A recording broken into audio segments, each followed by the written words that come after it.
Hi class, this is David Lively here. And this week we did some reading and watched a presentation on cognitive load theory. And according to the text from Spector, we see that basically it's the loading and processing of new information for students, albeit a little bit more complicated than that.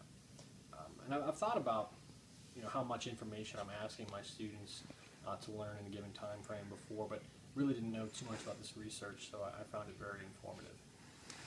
It's certainly something that I can use to plan lessons and unit plans accordingly from now on.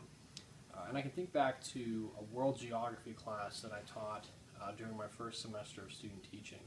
It was a 9th grade class, and one of the common assignments throughout the semester were map quizzes.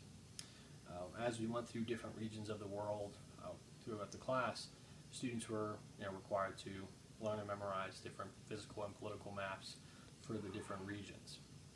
And it can definitely be tough for students to memorize so much information on such a wide variety of maps, but we found it helpful that throughout the semester we used the same study methods for each map, so that way students had a good foundation to build on for learning the new material. And what I find now is that I was helping the students build different schemas, which according to an article I read by Pass, Wrinkle, and Sweller, it can be used to help students recall information that has been stored within their long-term memories. In regards to developing those schemas and specifically germane knowledge load, I can think of many students who at first struggled with learning the maps, but as they got more comfortable with the different study methods, more comfortable with those schemas, their scores began to improve as we embarked on new tests and new map quizzes.